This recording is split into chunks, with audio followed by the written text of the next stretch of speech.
फालतू में ऐसी दवाएं हमारे यहाँ बहुत मिलती हैं। और एक उदाहरण देता हूँ, हमारे यहाँ ऐसे बहुत सारे बच्चों के लिए बेबी फूड और बेबी पाउडर्स बेचे जाते हैं जो दुनिया में कोई नहीं बेचता, कहीं नहीं बिकते। हमारे देश में जो छोटे छोटे बच्चे हैं उनके लिए बेबी पाउडर के नाम पर बहुत सारे ब्रांड हैं, सेरेलक है, नेस्टम है, लैक्टोजन है, ये दुनिया में कहीं नहीं बिकते। अगर आप अमेरिका जाएंगे किसी दुकान में नहीं मिलेगा ये आपको, यूरोप में भी नहीं मिलेगा। अमेरिका यूरोप में तो हम लोग देखते हैं कि वहाँ बड़े बड़े शहरों में होर्डिंग्स लगाए जाते हैं और उन पर लोगों को समझाने के लिए लिखा जाता है baby powder not baby killer. वो कहते हैं कि ये बेबी पाउडर नहीं है, बच्चों को मार डाले ऐसी चीज। अमेरिका यूरोप में कोई अपने बच्चों को ये नहीं देता, नेस्टम, सेरेलक, लैक्टोजन, लेकिन भारत में पता नहीं कितने परिवारों में बच्चों को ये खिलाया जा रहा है। पैसे भी बर्बाद हो रहे हैं, बच्चे भी खराब हो रहे हैं। मैं बहुत बार भारत सरकार के मंत्रियों से ये कहता हूँ कि जब कोई दवा अमेरिका में बंद हो चुकी है, कनाडा में बंद है, यूरोप के देशों में बंद है और विश्व स्वास्थ्य संगठन ने उसे बंद करने का आदेश दे रखा है, तो आप उस दवा को भारत में क्यों बंद नहीं करते? तो इसका गोल मोल जवाब देते हैं, लेकिन इसका सही जवाब ये होता है कि दवा बेचने वाली और दवा बनाने वाली जो कंपनियां हैं वो हमारे नेताओं को बहुत बड़े पैमाने पर रिश्वत देती, घूस, रिश्वत और भ्रष्टाचार हमारे देश के हर विभाग में है। ये चिकित्सा का जो विभाग है, ड्रग्स एंड फार्मास्यूटिकल का जो हमारे देश का विभाग है, ये सबसे ज्यादा भ्रष्ट है। वैसे तो सभी विभाग भ्रष्ट हैं, लेकिन ये बहुत भ्रष्ट है। इसमें क्या होता है कि दवा बनाने के लिए कोई कंपनी अमेरिका से भारत आ जाती है और वो ऐसी दवा बनाने का लाइसेंस भारत सरकार से ले लेती है जो दवा बनाने का लाइसेंस उसे अमेरिका में भी नहीं मिलता। मैं आपको एक पूरा उदाहरण से बात समझाऊंगा। हमारे भारत में एक अमेरिका की कंपनी है, उसका नाम है प्रॉक्टर एंड गैम्बल। ये अमेरिकन कंपनी है। ये भारत में सबसे ज्यादा वो दवा बेचती है जो दवा अमेरिका में न बनाई जाती है न बेची जाती है। उस दवा का नाम है विक्स। विक्स नाम की दवा आप बाजार से खरीदते हैं। इस दवा को अमेरिका में बनाना और इसको बेचना दोनों जुर्म है। अगर अमेरिका में कोई डॉक्टर किसी मरीज को विक्स का प्रिस्क्रिप्शन लिख दे तो उस डॉक्टर को 14 साल की जेल हो जाती है, उसकी डिग्री छीन ली जाती है। कारण आप पूछोगे क्यों? विक्स जो है जहर है। इसे हम बार बार नाक में लगाते हैं सर्दी जुकाम के हिसाब से। आपको मालूम नहीं है ये विक्स आपको दमा कर सकती है, अस्थमा कर सकती है, ब्रोंकियल अस्थमा आपको हो सकता है विक्स बार बार लगाने से। इसलिए दुनिया भर में विश्व स्वास्थ्य संगठन ने और दुनिया भर के वैज्ञानिकों ने इस विक्स को जहर घोषित किया है। जो जहर है विक्स वो भारत में सबसे ज्यादा बिकता है। आप रायगढ़ में किसी केमिस्ट की दुकान पर सवेरे से शाम तक खड़े होकर ये देखिए कि कौन सी दवा सबसे ज्यादा बिक रही है, तो वो एक ही दवा है, विक्स। जो दवा अमेरिका में नहीं बिक सकती वो भारत में हाईएस्ट सेलिंग मेडिसिन है, सबसे ज्यादा बिकने वाली दवा।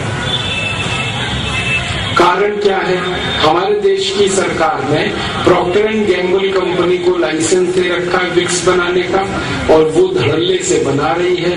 टेलीविजन पे रोज उसका विज्ञापन आता है, जबकि कानून के हिसाब से किसी दवा का विज्ञापन टेलीविजन में नहीं दिया जा सकता। ये कानून है। हमारे भारत में भी ये कानून है, अमेरिका में तो है ही ये कानून। सैकड़ों बार आता है और सरकार कुछ करती नहीं, क्योंकि वो सरकार ही है जो उसको लाइसेंस दे के बैठी है। और ये कैसे होता है? ये पैसे की ताकत से होता है, रिश्वत से होता है, घूसखोरी से होता है। टेलीविजन में आपको बताया जाता है कि खांसी हो गई है तो विक्स की गोली लो, गले की खिचखिच दूर करो। ये अपराध है बोलना टेलीविजन पे, क्राइम है। कानून के हिसाब से ये क्राइम है, क्रिमिनल एक्टिविटी, लेकिन हमारे यहाँ ये हो रहा है। कारण उसका घूसखोरी, रिश्वतखोरी, भ्रष्टाचार, और वो दवा हम खरीद रहे हैं। और ये दवा भी हम जब खरीदते हैं ना, विक्स तो कितनी महंगी मिलती है। 25 ग्राम विक्स 40 रुपए की है, 50 ग्राम 80 रुपए की है, 100 ग्राम 160 की है, 1 किलो 1600 रुपए की है। अब 1600 रुपए किलो विक्स हम नाक में लगा रहे हैं, 400 रुपए किलो बादाम नहीं खा रहे, 200 रुपए किलो काजू नहीं खा रहे, 300 रुपए किलो गाय का घी नहीं खा सकते, 1600 रुपए किलो की विक्स लगा लेते।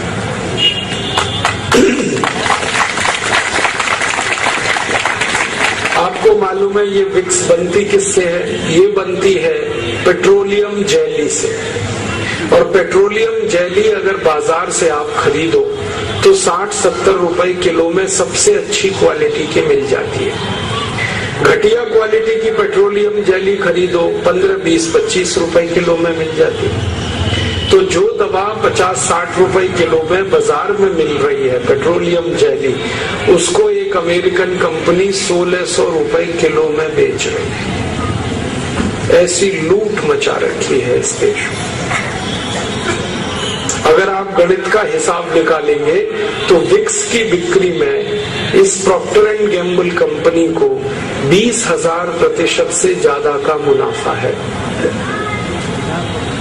और ये मुनाफा आपकी जेब से लूटा जा रहा है। और सरकार इस घोटाले में शामिल है। सरकार ने लाइसेंस दे रखा है, आंखें बंद कर रखी है, कंपनी लूट रही है पूरे देश को, और दवा ऐसी बेची जा रही है जो कहीं नहीं बिकती पूरी दुनिया। हम सब लोग विदेश प्रवास पे जाते रहते हैं और कई बार वहाँ के डॉक्टर्स और चिकित्सा विशेषज्ञों से बातें करते हैं, तो वो हैरानी से हमसे ये पूछते हैं कि भारत में ये कैसे संभव होता है कि पॉइजन मेडिसिन को बेचा जाता है, एक जहर दवा को बेचा जा सकता है भारत। ये हमारे यहाँ होता है। और एक उदाहरण देता हूँ, एक विदेशी कंपनी हमारे यहाँ एक दवा बनाती है और बेचती है, उसका नाम है आयोडेक्स। आपने इसका विज्ञापन सुना होगा, आयोडेक्स मलिए काम पे चलिए। ये आयोडेक्स नाम की दवा हर चोट और मोच के लिए आपको कहा जाता है कि आप इस्तेमाल करो। दुनिया में कोई देश नहीं है जो इसका इस्तेमाल करता आयोडेक्स का। अमेरिका, कनाडा जैसे सब देशों में ये बंद है, 20 साल पहले बंद है, लेकिन भारत में धड़ल्ले से बिक रही है। फालतू में ऐसी दवाएं हमारे यहाँ बहुत मिलती है। तो ऐसा हमारे देश में ये बहुत बड़ा घटाटोप है, घोटालेबाजी, रिश्वतखोरी में पूरा चिकित्सा व्यवस्था डूबी हुई है हमारी। और इस चिकित्सा व्यवस्था का एक कड़वा सच है, और मैं पहले से आपसे माफी चाहता हूं, लेकिन जरूर करूंगा। वो कड़वा सच ये है कि ये जितनी बेकार की दवाएं हैं, फालतू की दवाएं, इरेशनल, इररेलेवेंट मेडिसिन, जहरीली दवाएं, इन सबको डॉक्टर्स आपको लिखते हैं एक ही लालच में कि उनको कमीशन मिलता है इन दवाओं को बिकवाने में।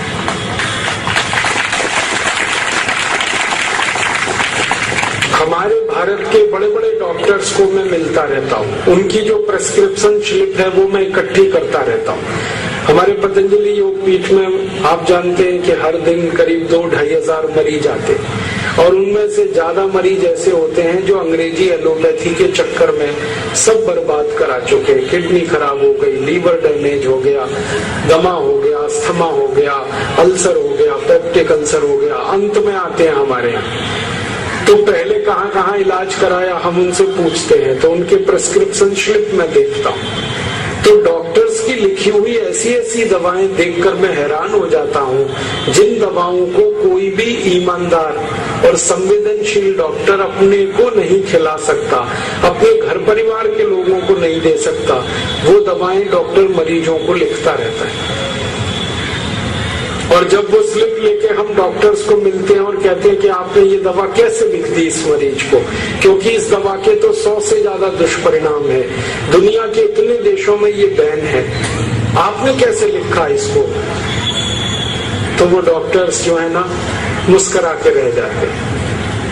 और जो थोड़े हमारे नजदीकी हैं वो कहते हैं क्या बताएं भाई, कमीशन मिलता है इसमें, और कमीशन थोड़ा बहुत नहीं मिलता, 40% तक मिलता है। आपको शायद ये बात मालूम है या नहीं कि अगर आप किसी केमिस्ट की दुकान से 1000 रुपए की दवाएं खरीद रहे हैं, किसी डॉक्टर की स्लिप पर लिखी हुई, प्रेस्क्रिप्शन स्लिप पर लिखी हुई, तो उसमें से 400 रुपए डॉक्टर के पास जाएगा। ये सारे केमिस्ट जो है ना डॉक्टर्स के साथ जुड़े हुए हैं, कमीशन खोरी हैं। वो दवा बेचेंगे, मुनाफा आएगा, उसमें से 400 रुपए डॉक्टर के पास पहुंच जाएगा।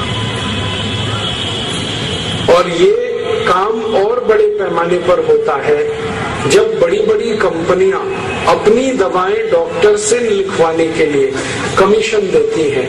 कैसे कमीशन देती हैं?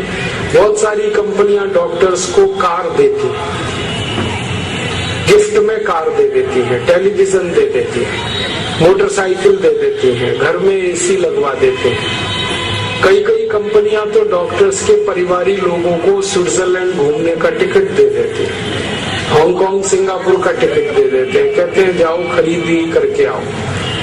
अब वो डॉक्टर जब कंपनी से कार पा जाएगा, स्कूटर मोटरसाइकिल लेगा, उनकी बहुत सारी सुविधाएं लेगा, तो वो तो उनका जल खरीद गुलाम हो गया। अब तो कई कंपनियों ने इतने खराब तरीके निकाले हैं इस रिश्वतखोरी के कि बहुत सारे डॉक्टर्स हैं जिनके बेटे बेटियों की पढ़ाई का खर्च दवा कंपनी देती है, डॉक्टर्स के टेलीफोन का खर्च दवा कंपनी भरती है, डॉक्टर्स की गाड़ी में डीजल पेट्रोल का खर्च दवा कंपनी देती है।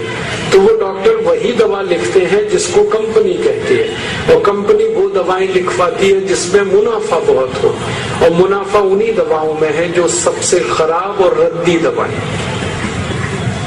ये सारा रैकेट ऐसे चलता है। तो इस चक्कर में आप जो दवाएं खा रहे हैं, आप नहीं जानते कि उन्हीं दवाओं से आप और ज्यादा बीमार होते चले जा रहे हैं।